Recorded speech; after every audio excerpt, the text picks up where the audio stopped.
Greetings everyone and welcome to episode 39 of GuildGab. Today we've got, a lot to talk about. Okay, so there's this pre-order madness that has been going on. Yes, we are going to address it. You're going to hear all our views. And guild halls are a thing. If you guys have forgotten, do you know what guild halls? Yeah. Guild halls. I think I remember. We got this announcement on Tuesday. Guild halls are a thing. Very exciting. So There's actually something else that Colin talked about on the day, aside from here. So we're going to be talking about all of it. No worries. But first, let me introduce everyone. I am AuroraPeachy, and with me are my wonderful co-hosts, Akasaurus Rex, Corvus Plays, Alex of the RPG Shack, and MMO Inks. What's going on? So, I almost don't know where to start. Yeah, it's kind of a tricky one this week. Start from the beginning. Should we start on a high? Let's start on a high. There was a game called Guild Wars 2. And a fine game it was. And on Tuesday past, Miss AuroraPeachy and Mooinks were gifted with the honour of presenting the pre- and post-show of Colin Johansson's Guild Wars 2 Guild Hall reveal at E3. And then things very quickly went south. They did. So guys, tell us about everything. Everything sounds better with a British accent, doesn't it? So our announcer, Alex. So the pre-show, doing the pre and the post-show, that must have been pretty cool. That was very cool. It was a lot of fun. Very nerve-wracking.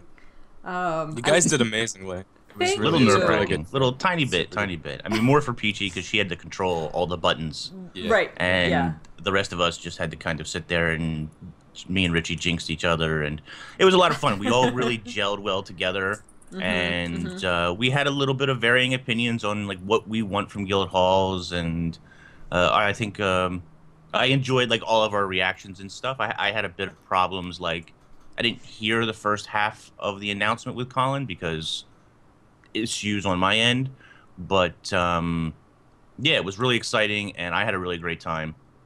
And hopefully people who watched enjoyed it. So if you guys missed it, go on my YouTube channel. It's up there in full, including Colin's announcement, so you can watch the whole thing. It was me, Inks, Bog Otter, and Got Game, and it was a wonderful time. It was a lot of fun. It was basically like another form of GuildGab. So I think Doc had a slight interest in airships, from what I remember. He was super excited about the airships. You can call in an airship strike in World vs. World, yeah.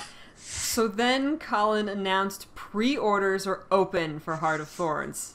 And dropped pre-purchases. Drop the mic. Like, they kind of want like on the FAQ, they kind of wanted to differentiate between pre-orders and pre-purchases, right? Like, because I think that gaming in general is at a weird point now where, you know, there's early access stuff, there's pre-ordering, and a lot of people have this kind of negative view of it. So I think they kind of wanted to make sure that people knew they were buying something early, they were going to get stuff on the day, and like obviously they were definitely going to get something eventually. That's a good point. But yeah, it wasn't very long until things kind of got a bit hectic and people started reacting towards things. You know, it was within the first 2 minutes of seeing the website, I think, that people... Yeah. And it was insane. I really wasn't expecting it, you know? Like, I just... Oh, me either. I don't know. I was... Yeah. I think I kind of knew that there would be... There's always going to be some people who are not happy with the price of whatever. And I knew when I seen the price myself, I knew that there was definitely going to be some people who thought that that amount was too high. Now, unfortunately for myself, you know, me and Matsta have talked at great length about what we thought it was going to cost. He always thought it was going to cost about 50. I really thought it was going to be like 45 to 50 USD, somewhere in that range. Best case scenario, the very best case scenario, the lowest end I thought would be 40. So like we were within that range. So when I seen the price, I wasn't overly surprised. However, I have a number of other friends, like a good friend of both me and Peachy, Clouded. He was going around saying, no, it can't be more than 35. It can't be more than 35. So there was definitely a group of people, or I guess a large group of people, who definitely thought it would be this extremely low price point. And when it wasn't that started the fire, right? Yeah. It then exploded from then on out with some other things involving veterans, but I guess we'll talk about that in a second. Yeah, I think there was a couple major points of contention here, and I think one thing was just the price itself was higher than a lot of people expected. There was the fact that including the original game, there was a lot of confusion, a lot of miscommunication about that whole thing. That's a whole topic in itself. Those two things, I think, majorly, like, those two things were, like, things that just inspired rage in people. Yeah. And it's unfortunate. We need to let everybody know what are our opinions on this. What are our personal opinions on the price, the whether or not it's a bundle, etc., etc. I am going to come out. Okay, you can go first. No, go on, mate. Everyone, aim your guns at him. Aim your guns at him first. Okay. Alex, the first one. I don't think it's too expensive. I'm going to be right honest. It's the base price over here for us is £35 in the United Kingdom, which is what you pay for a new game. The deluxe is, I think, 60, and the ultimate is 80. And as kind of Inks said just before we went live, and as I said in my video about it, you're better off buying the Ultimate Edition just because of the half-price gems that you get if you buy the Ultimate Edition. Because you get 4,000 gems for 20 quid instead of £42.50 or whatever it is. But the thing, what gets me is that you're paying £35 for essentially hundreds of hours worth of content. Whether or not you feel that it is worth that amount of money is completely relative to how much enjoyment you're going to get from the game. If you can't justify spending £35 on a pre-purchase at this point, then for whatever reason you may be it the character slots, price point, all the other stuff that we're going to talk about, then don't buy it. I don't think that's a particularly trying decision to make. But considering how much all of us have played Guild Wars 2, and considering how much everyone else watching this has played Guild Wars 2, what was it that either Peachy or Inks was saying? You take the price of the game, and then you divide that by the number of hours that you played, and that works out your cents or pennies an hour value. And I think people are going to be amazed that you're essentially paying 3 pence an hour to play a game. Right. I don't think it's unreasonable at all. Come at me, bro.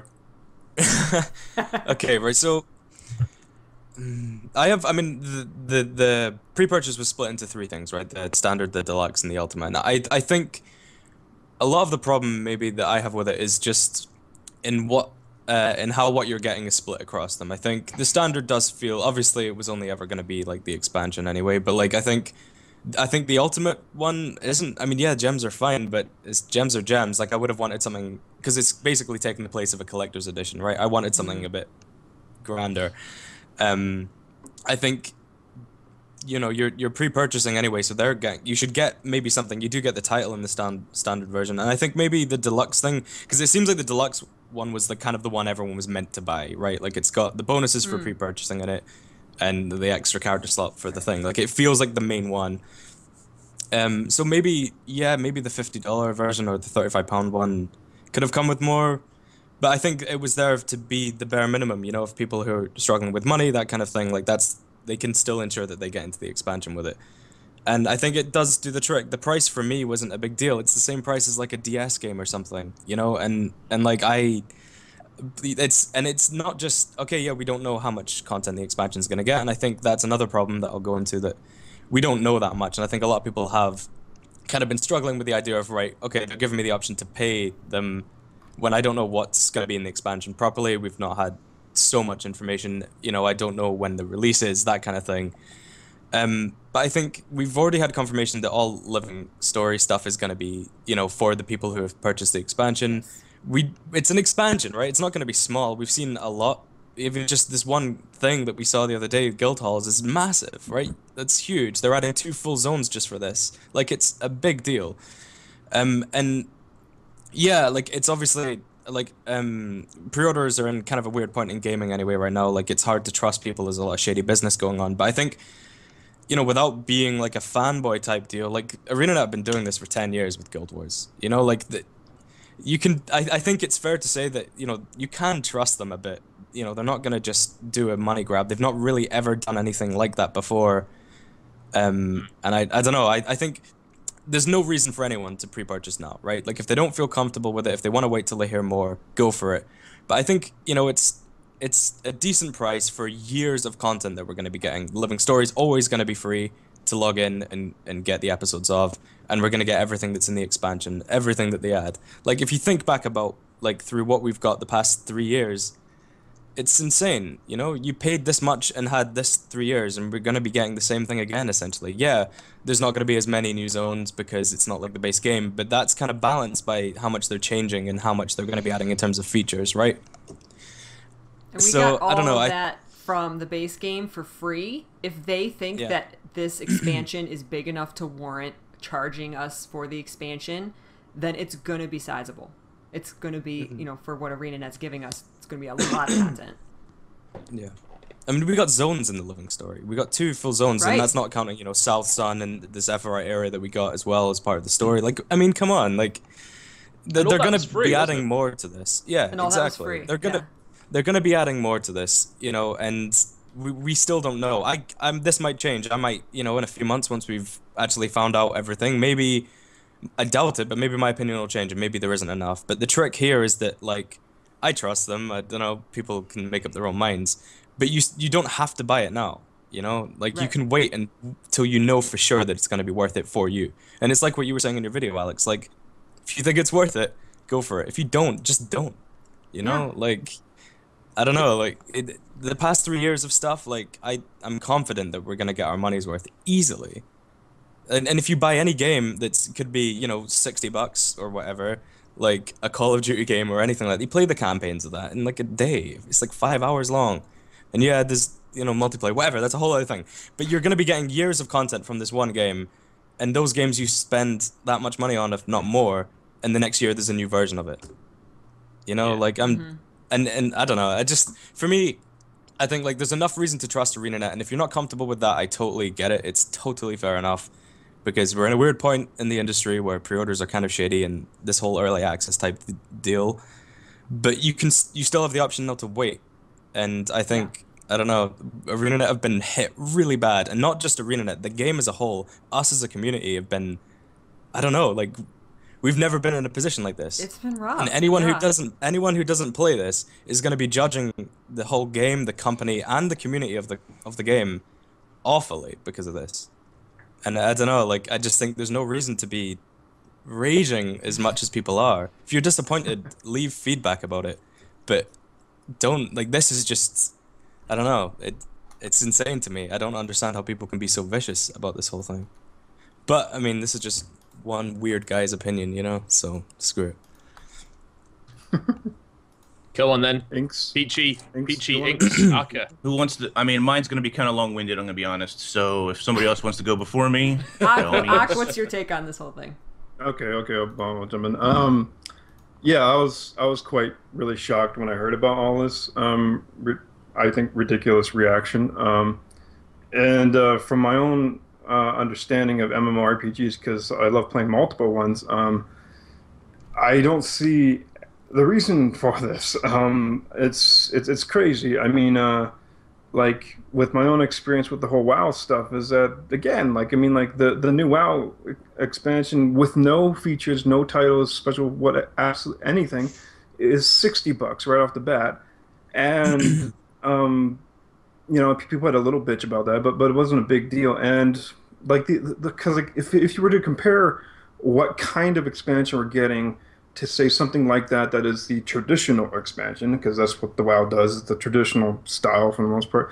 What we're getting in Heart of Thorns, and I can't wrap my head around people minging about it being worth it, you know, as if there's not enough. We know there's enough. There's going to be at least 3 big zones, like really big zones, with the whole biome thing, which multiplies it. And then there's all of those new elite specializations the new class, and even if you're just a PvPer, you do get like I think at least one or two like new zones, and then you have all of those specializations to play with. That's a hell of a lot of content.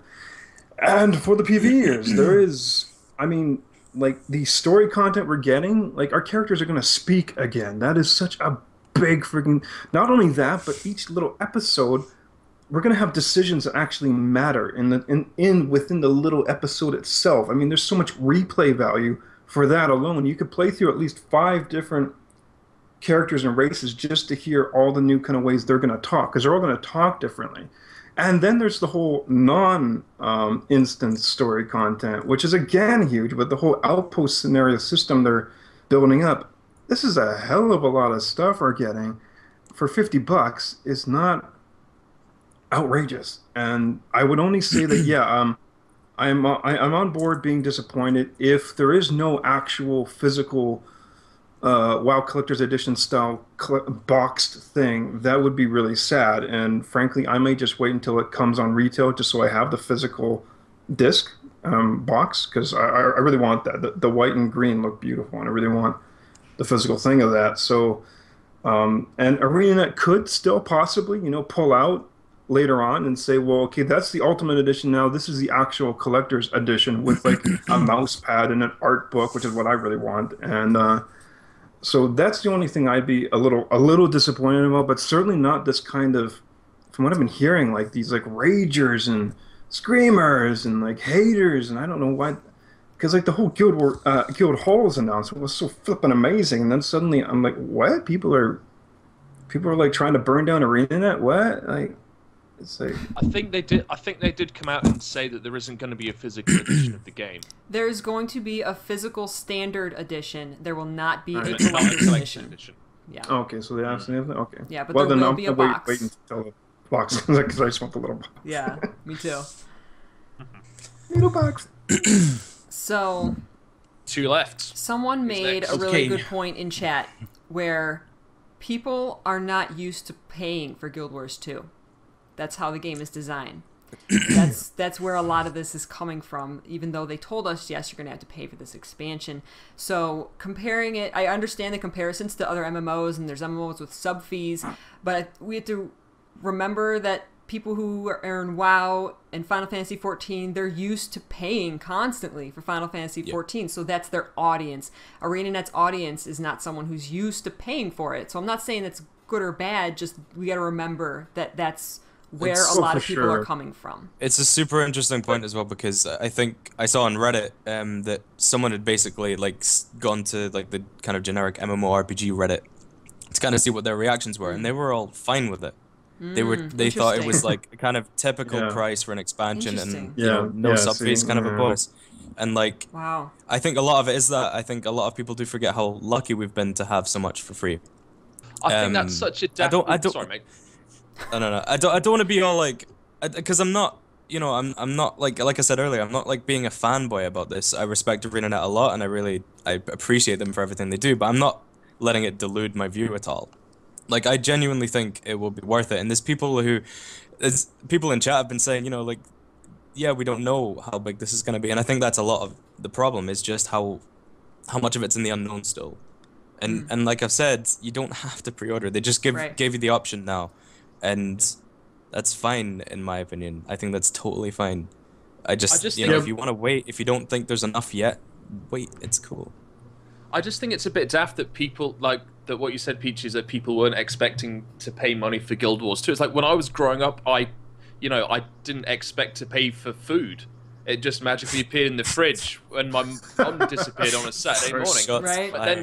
But then suddenly I'm thrown out into the real world, and it turns out that I can buy a loaf of bread for £1.50 if I wanted to. It's like, the real world exists. ArenaNet are a great bunch of people, but when push comes to shove, they're a friggin' business. You need to make money. It's just, it's like, things cost money. It's not a free-to-play MMO. It's a buy-to-play MMO.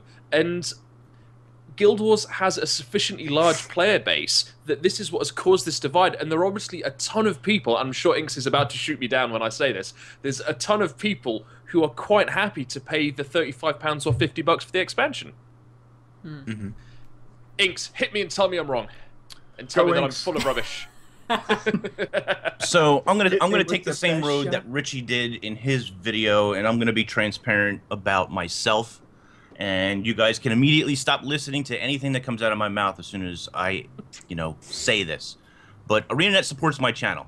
They will tweet out, some of my videos from time to time, and I do have a referral link, which supports my channel as well. But I didn't sign any contract that says that I have to say what they tell me to say. I can say whatever I want. I can make videos about whatever I want. And I had a lot of people yesterday say to me that they were shocked that I wasn't outraged with them on Reddit, that I wasn't willing to jump on the bandwagon and burn down Castle ArenaNet. It's just not going to happen. And if people want to unsub, dislike me for it, send me hate mail, which I got several pieces yesterday, call me names, whatever you feel like makes you feel better about the situation, you can feel free to do that. It doesn't bother me. I think that's very poor of a person to do to another person. That's a whole other subject. Do I think that ArenaNet PR'd the mess out of this? Yes, I do. I think that Colin's announcement was fantastic. Unfortunately, the wording on Standard Edition alone leaves something to be desired. Veteran players feel like they're getting the shaft because they feel like they're double paying for the core game. Now, that's not something I share. When I read it, I don't feel like I'm paying for the core game, and I'll get into that in just a second as to why I don't feel that way. But I understand players feel like they're paying for the core game twice. Even a large number of members in ATT feel like they're paying for the game twice. And these are people who play a lot of hours of Guild Wars 2. They have a lot of time invested and generally love ArenaNet with everything they do, and they're very grateful for the game. But even they feel a bit shafted about the whole situation. The problem is this. People are saying that they want a character slot. I think that's a reasonable thing to want. You are getting a Revenant. He is part of content, unless you delete a character, which I have no problem doing. But most people do have a problem doing that. They want a character slot. I don't think that's unreasonable to give in the standard game. The problem becomes if they give a character slot, and I think it's possible that they may go back and do that, it doesn't stop the complaints about the paying twice for the game.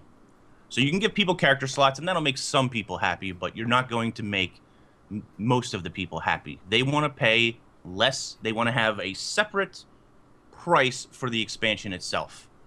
That is not going to happen. And I'm sorry that that's a reality that people are just not going to like, but that's the truth. The expansion costs $50. Somewhere along the line, ArenaNet came up with a great idea, and it is a great idea. If you think it's a bad idea, I don't know what to say to you. Somewhere along the line, ArenaNet came up with the idea and said, you know what? We want to erase the barrier to bring more players into Guild Wars 2 with the expansion. Now, I played, like Akasaurus Rex, I played World of Warcraft for many years. I love World of Warcraft. I really do. I don't play anymore. I don't sub anymore because Guild Wars 2 is now the MMO that I play.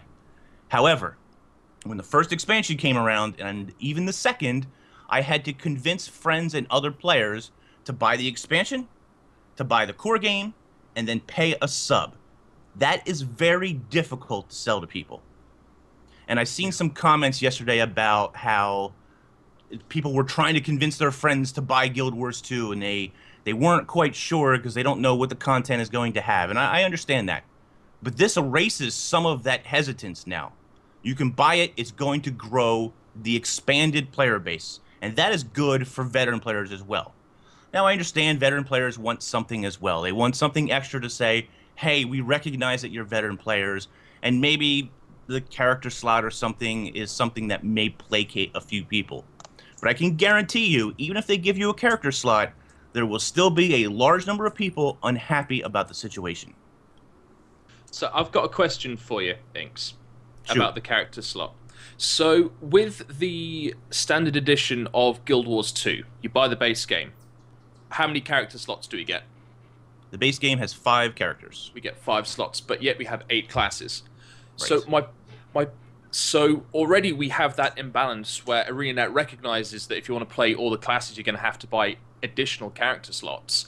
my further issue with incorporating a character slot into the base expansion is that an extra character slot is not necessary to play the expansion, because the expansion is designed for people who already have a level 80 character. Granted, a lot of people are going to want to play Revenant, and that is something I understand, but when push comes to shove, the content in the expansion can already be completely experienced with one of your current characters. That's absolutely true, and I'm not going to debate that fact, but because they didn't add a new race or anything like that, even if they did, I guess people would probably still feel this way, but because there's a new class, and you don't need the new class to experience anything, but people are going to feel like they're missing content if they don't get this class. So it leaves a sour taste in people's mouth if you didn't include this part of the game. I apologize, I'm drawing a blank for a second here, but I watched a video today where someone said it's like batteries not included. You buy a toy, it doesn't come with batteries. The kid's pissed that his ass doesn't walk across the floor. Yeah, yeah. I get that. Now, as far as people saying, we don't know if it's worth $50, we don't know all the content, it's a valid argument. For me, I know I'm going to get my $50. And here's how I break it down. I'm talking about pure money. That is something everybody understands. You may not like it. You may not want to break down your time into money because you're playing a game, you want to enjoy it. You don't want to think about, oh, am I playing fast enough to earn my 50 cents an hour? It's a terrible way to think about it. But if you take Heart of Thorns, which is $50, how much do you think you should pay for any game? I'm not talking about Heart of Thorns, any video game that costs $50. How many hours do you need to get, or how much money per hour do you need to get out of that? Is $1 an hour enough? Because if it is, you only need to play Heart of Thorns for 50 hours. Are you willing to pay $2 an hour? Because then you only need 25 hours of content. That's still a lot. This starts to break down even more if you go higher. If you get 100 hours of content, then you're paying 50 cents an hour. 200 hours of content, a quarter an hour. The numbers inflate as you go up. If you really believe you are not going to get 50 hours worth of content out of an MMO, any MMO, even ESO Online, which was 100% flop for me, 100%. I didn't even make it into day one. It was such a flop. I still got my money out of that game because of the hours I put into it. Right. So I find it a little bit difficult when people say, I don't know if there's $50 worth of content. Everybody's going to define that differently, and maybe you're right. Maybe you personally will not get $50 worth of an hour. But you can't tell me that I'm not going to get $50 an hour, or excuse me, $50 worth of content out of Heart of Thorns. I know I will already. For me, and people are talking about number of maps. There was 30 some odd maps in the core game. We are not going to get 15 maps in the new game. We just are not. It's an expansion. They didn't work for 6 years to make Heart of Thorns. They only worked 2 years probably to make it. They spent less money to make it than the core game. You're not going to get 15 maps. It's just not going to happen. And I'm sorry if that insults you on some level. However, I would propose, or I would say, that it's about quality and not quantity. You can add, I mean, ArenaNet probably could add 15 gigantic Lornar's Pass size maps to the game. Are they going to be filled with content? Are they going to fill it with all these, you know, boss encounters and new mobs riding dinosaurs and biomes and gliding and all that other stuff? No, they're not. So it's about being smaller maps or less maps, but compacted with quality and not quantity. I can't help but think if you don't manage to get 50 hours of entertainment out of an MMO, you're probably not meant for MMOs. Yeah. I get the feeling they're not really your thing. I also think that very impassioned rant by Inks should deserve a small applause. Everybody has made fantastic points. Yes. Here's the bottom line. For anybody who, you don't have to agree with me, and if you don't, that's perfectly fine. That's what a show of discussing things is about. That's what I hope the comments in my videos are about. Anytime I do a Twitch stream, I hope that that's what it's about. I hope it's about discussion, calm. You want to rant? That's fine. You can rant. Everybody rants. I rant all the time. Mattsta called me Emo Inks for all of Season 1 because I would get on every Tuesday and go absolutely nuts about changes ArenaNet made to the game that I didn't like. So, and for those who want to call me a white knight, you can call me a white knight. I love the game. I'm not going to pretend I don't love the game because I do. Do I love every decision ArenaNet makes? No, that would be insane. Do I want to pay 500 gems for a beetle? Never. Do I like the changes to their movement? Equalizing things? I made that apparently clear. No, I do not. There are a variety of other things I don't 100% agree with. That doesn't mean I don't love the game. The very last thing is this, and if you take nothing else away from what I just said, hopefully you'll listen to this very part. If you do not have enough info about Heart of Thorns to make an informed decision, do not pre-purchase. Okay? Exactly. Absolutely. When you do get enough information, when it's the day before launch, or the day before Head Start, or the day before anything, and you still are not satisfied with the information you have, do not buy the game. Wait for it to launch. Watch Aurora, watch RPG Shack, watch Corvus, watch myself, watch anybody you want or anybody you might trust with an opinion, and then make your own opinion based on what you can see. That's the only thing I can tell you, and that is really the most intelligent thing you can do as a person, and that's the most intelligent thing you can do with your own personal money and your own wallet.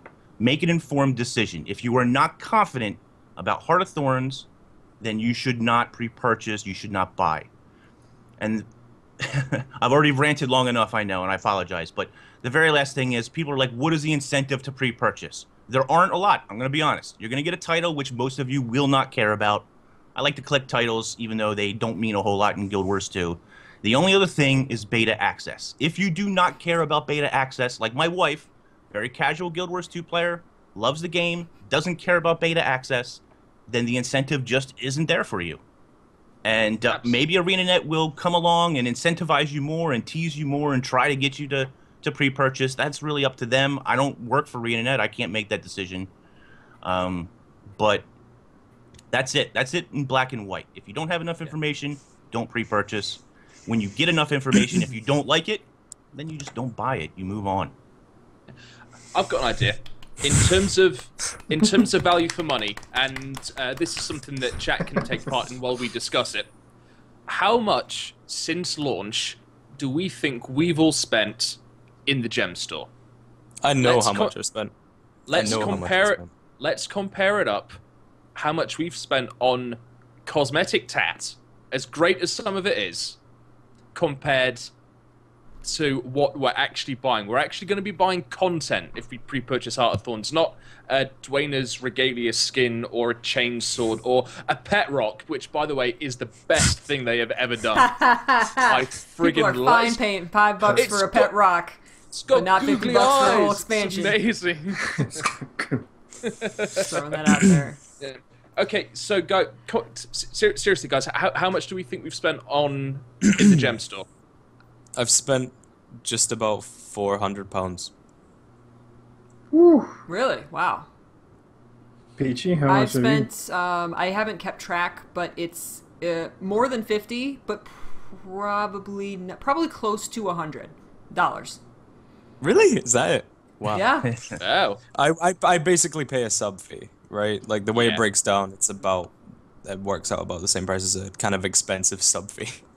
But I mean, it's not like I do it every month, you know, like sometimes I'll have more money and or I'll spend more on it, whatever.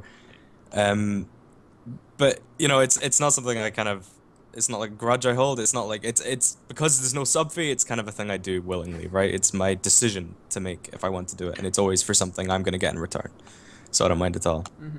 Yeah. But that's over 3 years, and if it's gonna be another 3 to the expansion, you know, like $50 for everything we're gonna be getting is fine with me. Yeah. So in the chat, I'm seeing mainly values in the low hundreds, and then the occasional over £1,000 or $1,000. It's insane. But for cosmetic items, you're essentially spending as great as the gem store is for cosmetic stuff. You're essentially spending money on non-content and then complaining when you have to buy Someone in chat also brought up a wonderful point. Less than a year ago, we were begging ArenaNet for an expansion. A paid expansion, which is what we have. We were begging them for it, and now we're bitching that we have to pay for it. Someone found a Reddit thread from way back when, and it was like, so just curious, how much would you guys spend on an expansion? And people were like, oh, I'd spend like $500 on an expansion if we got one. Oh my god. And because I was ranting there, I forgot. I want a physical collector's edition. Yes, so that is. I was disappointed about that. I was very disappointed with I had that. saved up, and I wanted to buy one. I would happily. That's the only thing that I'd be disappointed about, is that there's no physical art book, because of like Maguma's so fracking beautiful, and there's so much awesome stuff. I want a beautiful, nice textured book with like a white and green cover, and that I can hold and sniff and squeeze, because I really love to snort new books. I don't know if you guys ever do this. Like, it's something I've done since I was like 5. Like, when you get a new book, some new technology, you got to smell that new technology. Yeah. I think the trick is as well right here. Like, a lot of people are kind of pissed because new players are essentially getting the game for free, but we aren't getting anything for free if we buy the standard edition, right? That's how it works. And maybe people want a kind of an extra character slot for that. I can kind of understand maybe that as a pre-purchase kind of bonus that they would then stop doing once we kind of end this, exit this period of pre-purchasing. Yeah, that's fine, but you've been playing the game for like 3 years. You could easily just convert gold or something. You could go and play the game between now. You've got probably a couple months at the very minimum until the expansion comes out. Spend this time farming gold. And convert it to gems and get a character slot or something. Yeah. Like you've still got ways to do that. Like otherwise, if they had maybe not had the free game there at all, a lot of new players wouldn't, because it's like, oh, I have to buy all these things just to play the game. I have to buy the game, I have to buy the expansion as well. Like, basically, what they've been trying to do is get rid of that whole buy 10 different things just to log in and play and feel up to date. Like, they don't want there to be an ArenaNet battle chest where you have to buy this and this and this and this bundle and this bundle. I was surprised by the number of people misinformed about what we know about the expansion. Right. I was surprised by that, because I really thought that people were really kind of understanding. I guess it's wrong of me, and when I think about it, it is wrong of me to think that everybody follows the game as closely as I do, and listens to interviews and reads posts about whatever and digs for information. But I was genuinely surprised by how much people do not know or understand about the expansion itself. Could ArenaNet give us more information? For sure. They will. They will give us more information. Could it be at a faster pace? I think it's going to pick up even more now than it was before, or at least I certainly hope so. And the biggest sticking point for most people is knowing exactly what challenging group content is. So I think we're going to get into guild halls in a few minutes here, I think, which I'm excited for. But if they had done challenging group content first and then guild halls, I think things would have been more well received as well. If you talk about what challenging group content is, because we honestly don't know. We have a lot of speculation, but to people who are spending their own money, it means nothing to them. They need to know what it means, or at least have an idea of what it actually means. So if they would have done at E3 challenging group content and say, hey, this is what it is, and you can pre-purchase if you want to, people would have been more forgiving than, here's guild halls, which are amazing, by the way, but here are guild halls, and now pre-purchase, and then people say, but wait, I need to know what challenging group content is. That is what is interesting to me. This is what they want to know more about the content. We know a little bit about Verdant Brink. They want to know about the other maps. And I don't know that we're ever going to find out a ton of information about all the maps, but they want to know how many maps, how many biomes. Does each map have 3 biomes like we've been kind of hinted at and told? Is it 4 maps? Is it 5 maps? We just don't know. And there is a discussion that people are having where they think that Heart of Thorns should be at least half of the maps that the core world is. And I'm sorry to say, but that is not going to happen. It just is not. In number, but in quality, it is. Right. The quality of these new maps is far succeeds anything in the core game. I promise you that. And that We've is seen it. People are not focusing enough on that. They're just like, I want more maps. I want more maps. Because that's what MMOs have taught us. That's what all of their MMOs have taught us.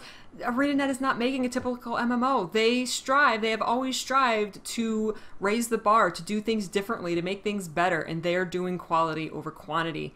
And there's people who play other MMOs who just don't understand that. And that's fine, but then you're going to be disappointed if all you're looking at is a number. So Peachy, what do you think about the entire price character slot? Because us boys have had our rant, and now it's time for the boss to tell us what we should actually think. It's time for the lady. I'm not going to tell anyone what they actually should think. Everybody has their own opinion, of course, but my view. I have absolutely zero problem with the deluxe and the ultimate. Zero problem. I think those are great. Those are right on the mark. I'm very disappointed there's no collector's edition. I want my stuff. I want my toys. I came into thinking about paying for this expansion wanting to give ArenaNet $150, $200. More than that maybe would have been a lot, but I was like, they're coming out with the collector's edition. I'm sold. That's it. I don't care how much it is. I'm buying it. But that's, but maybe I should backtrack and tell you kind of where I'm coming from. Of course, you guys know I'm super obsessed with Guild Wars 2, an insanely huge fan of ArenaNet, so it's like, that does not mean that they can do no wrong in my eyes. I've told Colin Johansson to his face that I disliked the end of Season 2. So there you go. That should prove that I'm not a blind fangirl. And he did cry. Oh no, he you can't get rid of that smile unless you mention Cantha. There's like a tiny tear that just like squeaked out when we did it. Yeah, probably internally. She loved it. So very disappointed that there is no collector's edition. As for the standard, I'll admit when I first saw it, I was taken a little aback. I did not think it was going to be $50. I don't think that that's a bad price. I think that's fine. Once again, I was going to pay the maximum they would let me pay basically anyway. But I don't think that that's too much. I was a little surprised that it was that much. I kind of foresaw some people being not happy with it. I was very shocked it didn't come with the character slot. I'm in the camp where I was expecting it to come with the character slot since we're getting the Revenant. But I've also played since Guild Wars 1, and every time you bought a new campaign, you would get character slots because they added new professions. Eye of the North did not come with a character slot, but it did not add a new profession. However, Guild Wars 1, you have to remember, when the base campaigns came out, there was no way for us to buy an additional character slot, I believe. They added that later, I believe. There was no cash shop. There was no nothing. And you didn't have enough character slots to have all of the classes. You didn't. You had to pick and choose which ones you wanted. And that was just part of it. I never had a dervish. I don't have a dervish in Guild Wars 1 because there's not enough character slots. And I didn't, at the time when I was playing Guild Wars 1, I didn't want to pay extra for anything. Even when they came out with the cash shop, I didn't buy anything from the cash shop. They came out with some outfits. It was kind of like a very early version of what we now know as the gem store. And I was in the camp where I didn't want to pay any extra money for Guild Wars 2 because there was no sub fee. I was not in that camp where I thought that I should pay more, even though I loved it. So I can kind of understand, I thinking back to that viewpoint that I was in playing Guild Wars 1, I can understand people being upset about no character slot. Now, do I think it's an atrocity and I'm raging about it? No. I understand it. But the gem shop is how they make most of their money. And not including that character slot in the cheapest version of the game, if you have all your character slots maxed, you don't want to delete one, then, pay $10 or what, 140 gold or something it is to get another character slot. Again, you have options. So I'm not I guess I was a little disappointed with the standard edition and really disappointed that there's no collector's edition. The other two I think are perfectly fine. My counter argument would be that Prophecies, Factions, and Nightfall, all three of them were base games. They were not expansions. And the only expansion ArenaNet did for Guild Wars 1 did not come with a character slot. It's a technicality. Because it didn't add any new classes. Didn't add a new profession. Yeah. And we've spoken about this a few times on GuildGab as well. Whether we think the expansion was going to come with one, and I was also in the camp. I was expecting it to, because they were adding something new. Because there's so many people who have millions of alts. The game's been out for a while and people play it religiously. So I kind of assumed that every version would come with a character slot. And do I think it's a shame? Yeah, I totally do. I think it's. I don't know, I think it was maybe a bad decision, but then at the same time, because the cheapest one is kind of the one that new players, are they going to give an extra character slot to them? And so they're buying it with 6 character slots, by default kind of thing. Then we would be complaining because we never got that when we started playing or something. I don't know, I think it's a shame. I think they definitely should have had a character slot. And I think there is kind of a way that they could do that retroactively, make them available for a one-time purchase of no gems or something on the gem store. I don't know, but at the same time, you kind of just have to deal with it. There are still free ways for you to play the Revenant if you've got it. You could delete a character, yeah, you might have 5 characters that you've been playing for 3 years and it might be a pain, but it's technically an option. I don't want to be that guy, but it is an option for you to do it. It is. And a lot of people might not play enough to farm. Farming isn't fun unless you're Monkey Herb, and so you might not want to farm gold to get enough gems that way, but there is still ways you can do it, and I mean, obviously everyone has a different money situation. A lot of people aren't very well off. A lot of people can barely afford to eat. That's cool, and I understand that, but at the same time, it's a game, and that's kind of how much games are, and there's still and again, it's not like you don't get the Revenant. So pick your least favorite character on your account and delete it and try the Revenant. You have options. Exactly. And if the veterans are still that bitter, then we'll just get Ruby to bake everyone a cake. Just we'll get her to bake 3 million cakes. I have no idea if she bakes any good cakes, but she can just have an icing Ruby loves you. Just have cakes in it. If that doesn't make you happy, I don't know what will. I think at this point, ArenaNet's in a really awkward position because, I mean, in my opinion, I don't think community morale's been this low ever in the history of the game. It's rough. Potentially in the history of the franchise. Maybe when they first said there was going to be a gem store or something in Guild Wars 2, I don't know. But I think this, they really have to fix this, and they've been put in this horrible position because of this totally outrageous backlash, this unnecessary backlash. If you had a problem with it, there's a million ways you could have done it. But petitions to mass not support the game, and it's ruining the image of the game. Yeah. It's ruining the image of the game. It's ruining the image of the community, and it's damaging the company and the way they see it. I don't know. If imagine NCSoft's their publisher. If they see that no one likes the game and no one's supporting the expansion, I'm not trying to guilt trip people into buying it. I'm just saying that doing it this way and speaking this loudly, this negatively like this, that. You can be negative. You can have a difference of opinion. I'm totally fine with it. And I understand it because I expected these things. But to do it like this, I think, is making it appear a lot worse to the outside. And I think that's unnecessary and potentially really damaging. So what do I think ArenaNet should do? Maybe they can. I don't think they should lower the price. First of all, I think that's a fair price for considering we're going to be getting years of content. With the updates and all this stuff as well, and yeah, obviously you can wait and see and make your mind up for yourself. I think that maybe lowering the price even by $5 or $10, which is what I was expecting 40 or 45. It's $5, dude. Don't buy a coffee one day and you've got it back already. But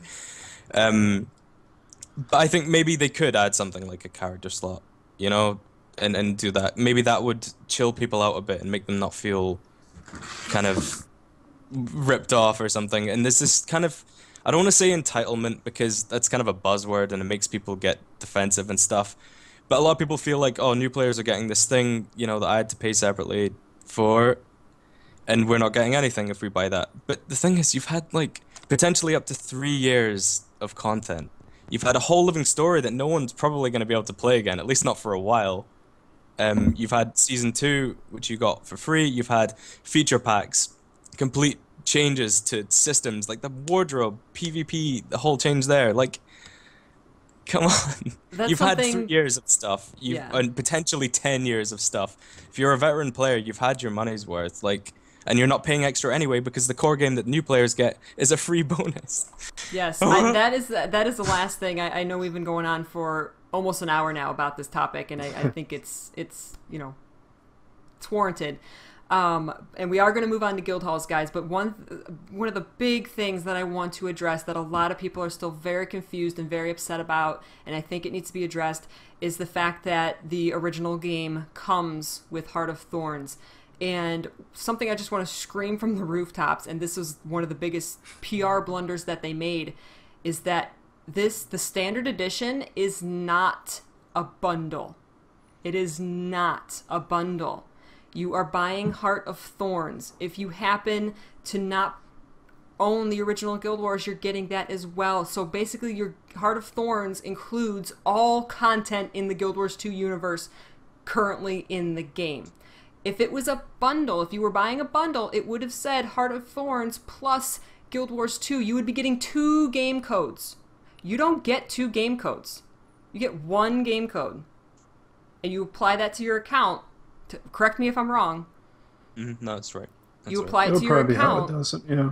You get Heart of Thorns. If it was a bundle, if you were truly paying for both, you would get 2 codes. You do not. It's simply Heart of Thorns encompasses everything that the Guild Wars 2 universe is right now and will be until the next expansion. Yeah, it's like just like my tiny little thing before we definitely jump onto the guild halls thing is like with that point is that even with like WoW being the most poster choice for give us all of your money constantly, and players are upset about that, but many others still willingly do that. Is that when you buy the new expansion, all the other expansions previously for 10 years cost you $5, and that's like the company that gouges the most for money, pretty much. So I think that's just where MMOs are going. You're going to keep seeing this, where it's like just like as ArenaNet's doing here, is that when they release this expansion, they're just going to be like, well, instead of you paying even $5, we're just going to freaking bundle the whole thing in, so you can just start, you can just get in there and go. So yeah. I think like Guild Wars 2 is free at this point. It's just free if you have the expansion. It's just you buy the expansion, you can have everything. Heart of Thorns costs $50 or £35 or however many euros, I forgot. Like that's just the price of the expansion. And I think the salt is coming from the fact that new players are getting the base game for free as an extra, and we aren't getting anything for free. Anyone who thinks that they're paying extra to have the base game included is just wrong. Because Heart of Thorns is $50. Although I'll agree, and people are saying in chat that it was the wording, it's the perception. Yeah, I agree. 100%. ArenaNet made a mistake in how they explained this. Yes, they did. That was a PR blunder. They should have worded it and explained it differently. 100%. That's definitely where this all started. Yeah. But the thing is, I think it's either if people think that they're paying extra for the base game when they don't need it, they're just wrong. But I think a lot of the problem now is just that some people are getting the core game for free. They're getting a pre-purchase bonus, and anyone buying Heart of Thorns who's been playing for however many years or so isn't getting anything for free for buying that version. And to be honest, it's just going straight back to my point, and I don't want to repeat myself because Papaya already pointed out that I've been repeating myself loads. But you've had years or months or however long you've been playing. You've had that, kind of head start. And that's what you've been playing for, and you have months ahead. And if you don't think that that's worth it, if you don't think that everything you've done up to this point was worth your $50 or whatever you paid for Guild Wars 2 originally 3 years ago, then I want you to delete all your characters, get a refund for your original account, and start over and get your free copy of Guild Wars 2 with Heart of Thorns. Go ahead, delete all your characters, give back your account, buy it again. If you think you're getting screwed, go ahead. Peachy commands. Yeah. Her will be done. I thought about this way too much yesterday. I'm just curious if have you been playing WoW since day one? And I don't even know what expansion they're on now. A lot, let's just say. Like 6. When you bought Warlords of Draenor for $50, and 60. you now get the entire game, you get all the other WoW expansions as well. At least Yeah, that was you a do. deal that they were offering. Were people in the WoW community outraged that they got all the other expansions for free? No, well, no, Because actually, I doubt it. No, like, what happens actually, because I made a brand new account about 4 months ago or something, is that the Draenor Standard Edition is $60, but you have to buy the battle chest for $5. So for $5, you can get everything from vanilla to Mists of Pandaria, and that definitely doesn't cause any ruckus whatsoever. So. Yeah, it's just it's just really crazy because just as Corvus is saying, there are Guild Wars 2 players who will willingly pay an optional sub fee, as it were. So, and people have, just as in chat have said, they've plunked in at least like on the low scale. Peachy and myself have put in maybe around under $100 or so, something like that, of just cosmetics and just because you want to. So it's just really unwarranted. It's crazy. It's just crazy, man. It's crazy. The thing is that the difference between WoW and Guild Wars 2 is that there is a massive amount of content in World of Warcraft that is now obsolete because it's well below the level cap. Like, there you go. Baseline Kalimdor and the other island, it's deserted. There is literally nobody there. I wandered around zones for 6 or 7 hours in one sitting. I did not see a single other person, and that's the difference between Warcraft and Warlords of Draenor and Guild Wars 2 even, that Guild Wars 2 content remains relevant, even though, yes, the original maps are a little bit quieter these days, but there are still people playing that original content, and that is how, in my opinion, ArenaNet can justify continuing to charge a relative price for the base game. And there was a lot of. I was gonna say something. Sorry, go for it. Oh, no, okay, that was it as well. Though. Yeah, probably. But just going back to the whole players getting free stuff, new players are getting the game for free, but we got seasons 1 and 2 for free. They're gonna have to pay for season 2 again in the gem store. That's another thing, and even then, they don't have to. There's ways to play season 2 for free. Go in with a friend who has it unlocked. You play it for free. I'm just can't get the achievements. Yeah, we have got an advantage. We've had potentially 3 years of content. I don't know, that doesn't mean nothing, it's better than starting over right now. Start over. It's up to you.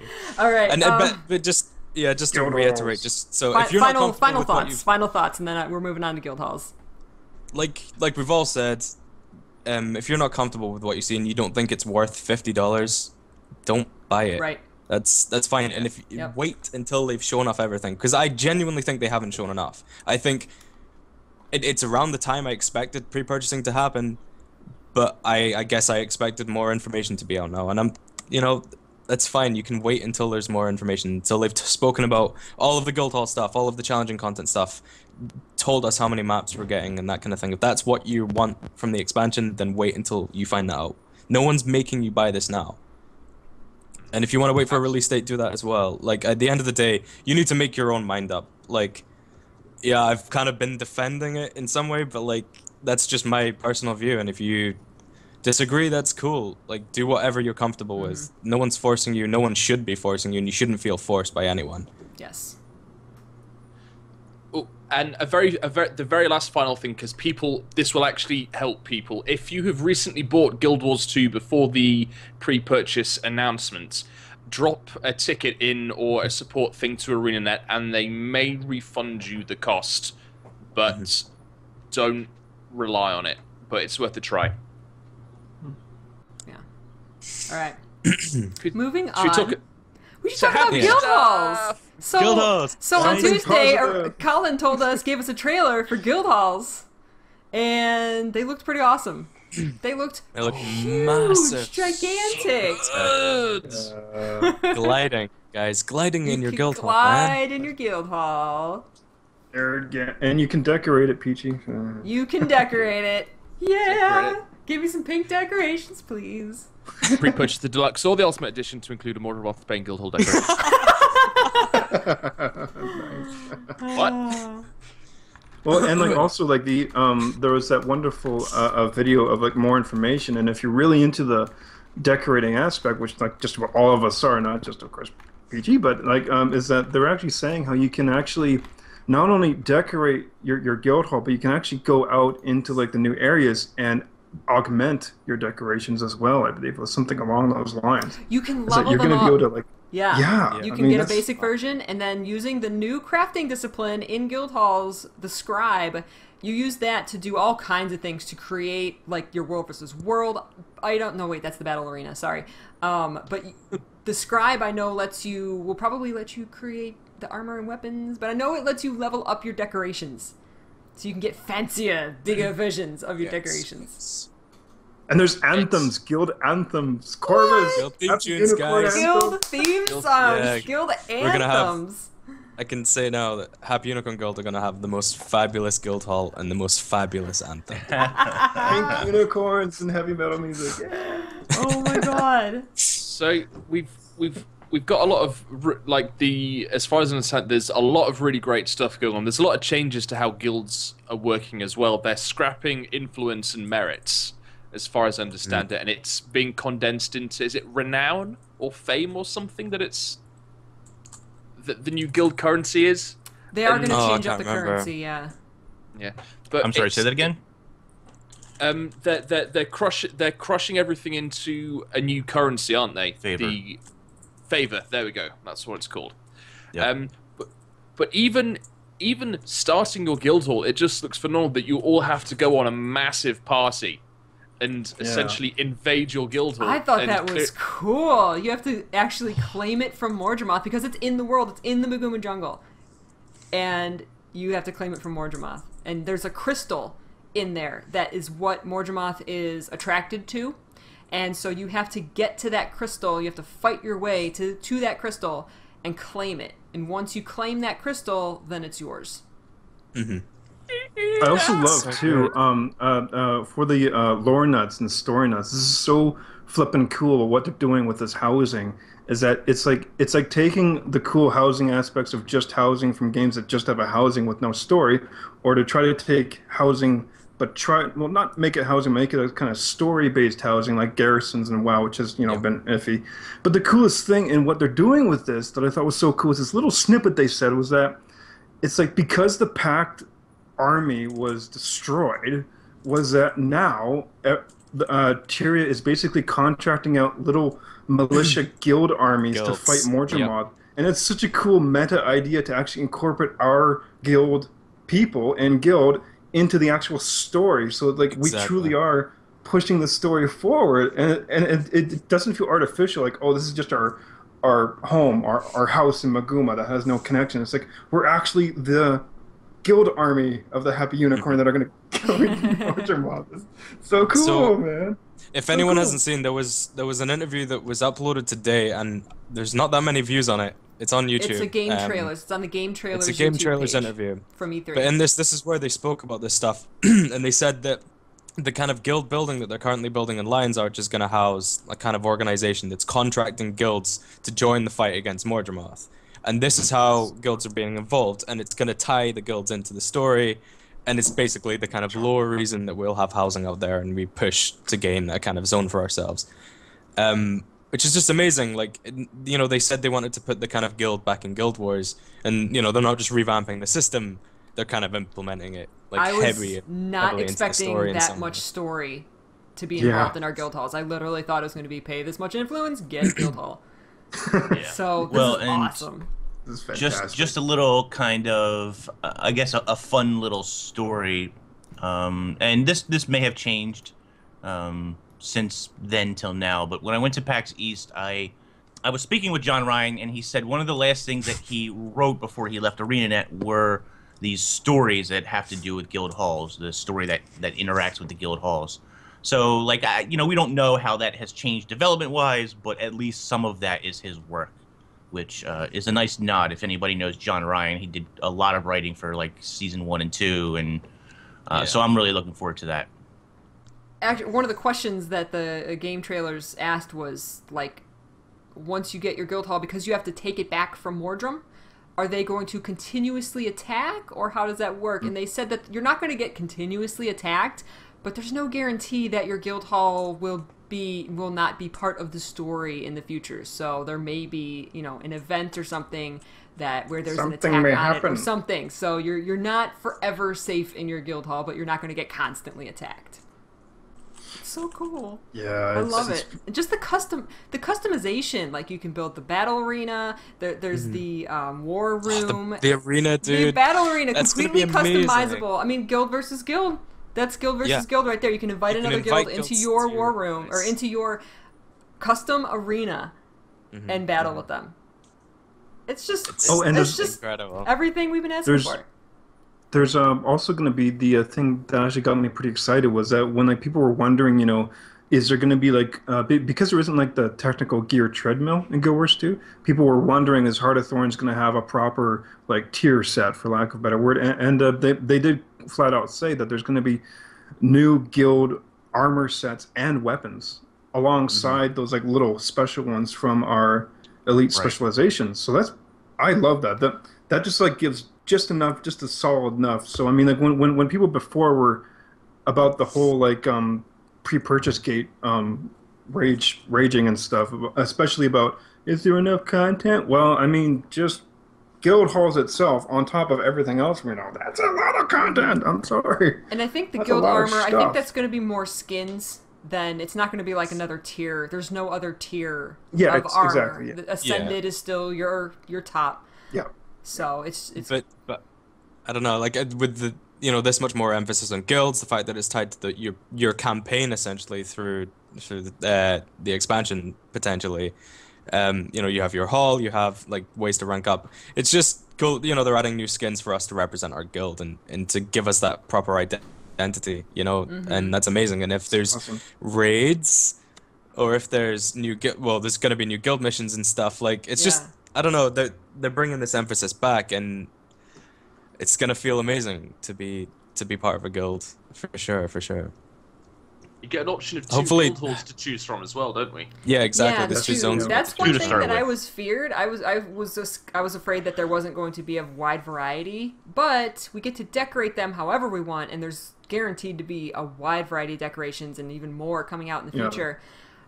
But because of the way that it's built in to the Maguma jungle, it's built into the story, that made I'm okay with there only being two. I'm glad there is two. I'm actually surprised there's not only one. Well, I mean, I really did want, I'm going to be honest, I wanted more than two. I was hoping we would get about 4 was my guess. That's just the number I made up. It didn't come from anywhere. I was hoping we would have 4 different options. I am happy we're getting at least 2. One would have kind of been rather disappointing to me, I think. Yeah. So having 2 to start is nice. And when they expand these, I mean, it's really great that they're in the Maguma jungle, that there's a story that involves it. I like that whole aspect. And going forward, I think we're going to see more and more of this. I would like to see the possibility of a few in the old world as well. I know Richie was very keen on getting a Norn-themed guild hall of some sort. Maybe racial specific ones, a Silvari one, a Norn one, whatever. Yeah. There might be racial specific decorations that you can kind of fill your guild hall with the Sur and stuff. Right. So kind of but I understand, like I said, I agree with you where I did wish there was more, but because of the way it's incorporated into the story, they're hiring guilds to go fight more Jamoth, so they're not going to be in the Shiver Peaks. A lot of people seem to be concerned about how easy it's going to be to obtain a guild hall if you have a small guild. A small guild, right? I don't. And I don't know if anything official been said about that, but I did think they wanted to. I think they said at some point in an interview, maybe I can't really remember, but they kind of wanted to make it accessible for anyone, right? And maybe because it's a zone, the kind of events you'd have to complete to claim the hall would be kind of scaled depending on how many were in your party, how many people are in the zone, that kind of thing. It could just run off that. Well, if you have to go to the guild registrar in Lion's Arch that the place where you actually get your guild hall, maybe at the time of registration, both how much it costs. It'll kind of factor in the number of people. If there's only 10 people in your guild, maybe then when you go into that zone in Maguma, it's going to be scaled for that many people. And if you have a 500-person guild, there's going to be a lot more Mordrum when you go in there. Yeah. I think that's probably how it's going to be, I'm guessing. Yeah, it'd be stupid of them to kind of add any kind of number value to what, you know, should be the size you can get a hall at. I think it should be free for anyone. Yeah. Definitely.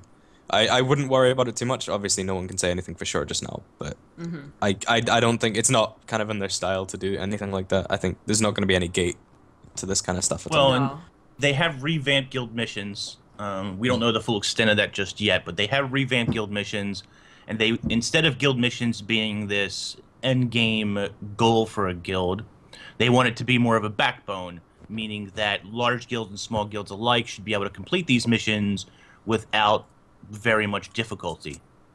You know, Aurora knows when Maven doesn't have a lot of people log on, it's not really a problem for us anymore. But in the early days when we didn't have as many people, save your supplies could be kind of difficult for us to do, just because so many enemies were coming in.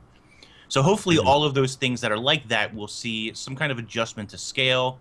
And I also want to see, I'm hoping that those all get expanded as well. Yeah. You know, we always kid about Llama Rush and a variety of other things, but hopefully even more types. And we know, too, that these changes, it's going to be the same for every guild for every week. So, you know, if your guild mission is to hunt down Poobadoo for the week, for example, that is going to be the same for every guild that week. It kind of normalizes it a little bit that way, which I like. On top of, you know, all of the great stuff, I think it's pretty much what everybody wanted from guild halls. We've been wanting them since launch.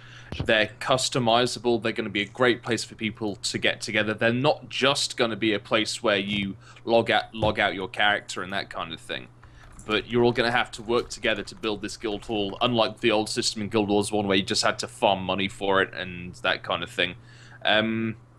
I'm super excited, and I know we've got a few guildies in chat today who are kind of watching the stream, so it's going to be really great for everybody to get together and just do it. I'm super excited. It would have been the one thing I am quite surprised about is that and this, I don't want to end up going back onto the Heart of Thorns discussion, but that the guild halls are located in the Maguma jungle, which I thought was quite surprising, because there's the Dragon Temple thing, whatever it's called, and there's the one, it's called the Gilded Hollow, isn't it? The other one just outside the Golden City or something.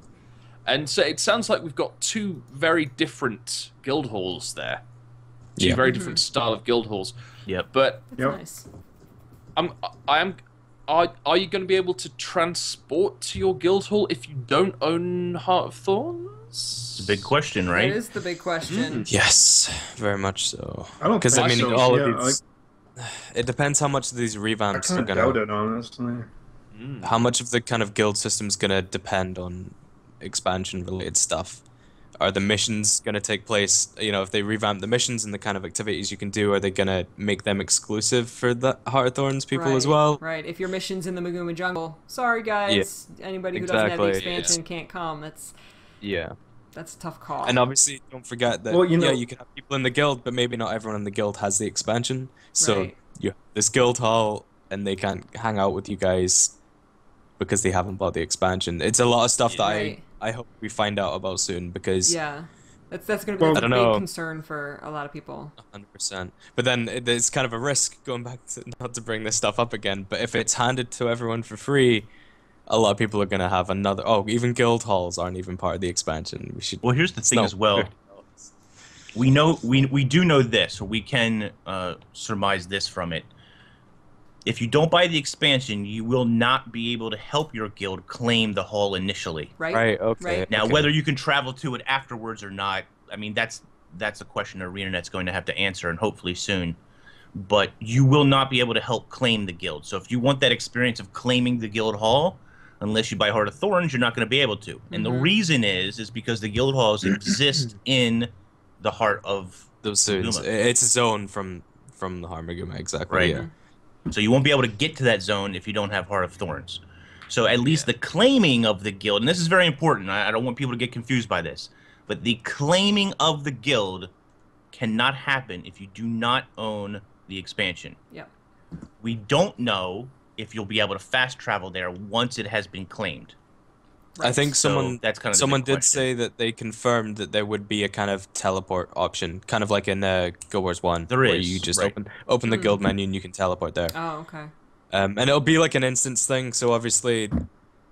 That's still not a guarantee, though. It could be grayed no, out it's- saying you don't have Right. the expansion. I think it's very likely that the people in guilds, no matter whether they've got the expansion or not, will definitely be able to go to the hall, I think. But they might not be able to take part in all of the activities, they might not be able to take part in the kind of any kind of raid style content you launch from there, and they might not even be able to progress the hall in any kind of way or interact with it in that, but they will still be able to be there and hang out. And I think it's important actually that they do make that available to everyone, even though yes, guild halls are a huge part of Heart of Thorns and it's kind of one of the main features they've talked about. If anything, I think having the option to visit your guild hall but not do anything is probably going to be a bigger incentive to buy the expansion than anything else. That's true.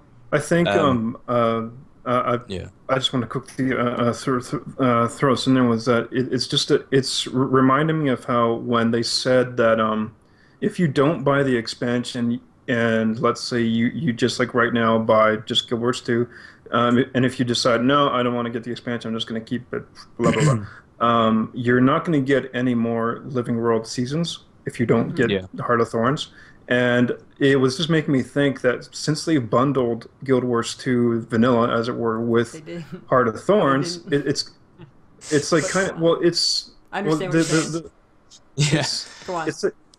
It's like kind of making me think that once Heart of Thorns releases, it's just making me wonder if they're gonna kind of like do away with just buying Guild Wars 2. You can't. Right now, you can't buy Guild Wars 2 by itself. You can't. There is unless no it's in a unless store you go where they to a still store and pick up that game disc and get that game code. Right now on the site, you cannot buy Guild Wars 2 by itself. You don't even have that option anymore. Yeah. So it's like already combined now? It's already It's already You buy Heart of Thorns, get Guild Wars 2 free, or you try and find an old version. You know, you go to a store and try and find a physical copy. Yeah. But I mean, those ones on the discs. And this is exactly why. The amount of updates you'd have This to is do exactly insane. why they're doing that, because they don't want this player base to be separated. Right. So. Yeah, because it sounds like all of this Guild Hall's awesome improvement stuff is definitely absolutely will be bundled with Heart of Thorns. So you basically have to get the upgrade to the Heart of Thorns, and I do think it's a positive thing because all MMORPGs need to look out for getting new players and new people invested in the game. I mean, it's like not crapping on, excuse my language, or whatever, on the existing players. It's just that it's the nature of the beast. You need and you want more people to come in and join. And so I'm totally not opposed to the idea of stuff like all this awesome Guild Hall stuff being that invested within Heart of Thorns. You really do have to. Like that's like it's like no longer just Guild Wars 2. It's like now it's evolved in a way. It's like it's Thorns, Modramoth just messaged me, and apparently they confirmed in an interview that you can't claim the Guild Hall for yourself, but you can go to the Guild Hall if you don't have the expansion. Okay, but that doesn't confirm what things you can do. Can you scribe things? You know, you might not be able to do that. I doubt it as well. I doubt it too. Yeah. So create things for when you go into World versus World. You know, which is another thing you can do. You know, create airships and your guild anthem. Airships. Another question, another very big question along these same lines is, we talked about this a little bit on Tuesday. NA and EU. Right now, NA and EU players cannot physically play together. There's no way for them to play together. But you can be in the same guild. The Peachy Party Guild is like half NA, half EU. Are we going to all be able to go into the same guild hall? Are we going to have the same one? Are we finally going to be able to party together? I hope so. I don't think so. I hope so. I don't think so. Unless their server structure has changed. Yeah, unless they've changed the way their servers work, then yeah, maybe. But the fact is, it's kind of there's a physical difference in where the servers are stored for one. You know, it's not like they're necessarily connected. Any builds that are applied are probably applied separately to each different region on its own. But you know, there's obviously going to be this linked database of sorts, which could obviously tell you what accounts are in what guild and stuff like that. But I don't think, unless you know they've done this huge overhaul, like Ink said, that there's going to be any way for our characters to kind of blend like that. I really don't. Which is a shame, dude, because that'd be amazing. I am excited for the guild arena. The fact that you can edit this on the fly while people are fighting in the arena itself is... I mean, that just sounds like a lot of fun, right? You have someone who controls, or I don't even know if you could have a group of people, but you have someone who is controlling, like putting down walls while you're playing, or traps, or whatever the case is. That just sounds like a lot of fun to me. It does. You can also invite other guilds in so that you can have this guild v guild kind of GVG style sort of thing. You can make... They talked a little bit in that other interview about your guild teams and how you can set up... You can even set up a structure for your guild teams, and there's like a guild ranking system that's coming in to Guild Wars 2 as well. So I think that's kind of exciting to me anyway, that you can kind of get your guild ranked. They did say, Kristen Cox was in that interview was kind of saying like that they're looking to design tournaments even around that system. So that would mean that you would have to be in the same guild together, and the guild would register like as a team and such. So I mean, all that stuff is really interesting to me. I can't wait to see like what they do on the back end with that come Heart of Thorns. Yeah, that's going to open up a lot of possibilities, being able to customize it. Yeah, and there was also something about all guild being able to see all of your guild chats at the same time, not while remaining repping one or repping none of them. I've got Which to be is honest. Gonna be insane. That's gonna. I'm gonna turn that off straight away. I think. Yeah. Not that I'm in any guild. Oh, I'm in Peachy, the Peachy guild. I think I'm in TAC. Well, we don't know if it's all going to be together or separate or what. So we'll have to separate channels. Yeah, we'll have to see how that works. I've got to be honest. I think Elder Scrolls Online, you have the ability to see like 4 guild channels at the same time, and it's a friggin' mess. Just. I can imagine it's useful. Yeah, but if you're gonna do that, just give people an alliance channel where you can all get together and have done with it. Yeah, I think. So what about the world v world changes? We know that there's when you build that building, there's a tool set that you can make, and one of the ones we found out about, we've seen footage of this, but we found out today that one of the tools that you can employ is that when you take over a camp in World vs. World, a supply camp, you can then spawn these char cars, as they're calling them, the motorbikes, and then they act not only as siege weapons, but there's abilities in the char car to actually fight other players as well. Oh my gosh. I'm pretty excited about that. It looked really cool. That was my biggest shock in the trailer. I was like, what? I didn't know that those already existed in the game, so I was like, motorcycles all of a sudden? Like, what is going on? Yeah, it looks like there's a lot of really cool tools coming to guild halls. So any final thoughts while we wrap up the actual show, which has run exceptionally long today, but like I said, I think it was warranted. We've definitely. got stuff to talk about. A lot of things to say, yeah. My Jerry's final thought, as it were, would just be cool to each other. There's been so much hate over the last couple of days, both within people at the community, within the community, and at the ArenaNet developers, and it's all entirely unwarranted. I think, as I said, either at the beginning when we did the pre-show or just before we went live, it's a game, for God's sake. You know, it's not. It's just not worth the aggro. People are allowed to have their opinions, and opinions are like a particular body part in that everybody has one. So, just be excellent to each other. Is what I say. Yeah, please. And just chill. Yeah, and if you're not happy with things, that's fine. You know, like you can voice that out, you know, like make a video, send them an email or something, but be civil, of course, you know, like that's the way things get done. Screaming on Reddit and kind of, I don't know, attacking people, sending horrible emails to Inks, like that's not on, dude. Don't do that. It accomplishes nothing. It accomplishes nothing. Exactly. I was having almost a good 2 months too. but No! it's okay. You're breaking my heart, dude. It's a good thing I didn't guys know about the Ascended Armor hurt change. Ink's feelings, damn it. Yep, Just that's right. Someone in spread the chat. love, Stay you peachy, know. guys. Just stay peachy. Stay peachy, exactly. Stay There you go. Stay peachy. All right, guys. We will And if see you don't like stuff, obviously just don't buy stuff. Yep. It's fine. Simple as that. Just don't be a prick. Number one rule.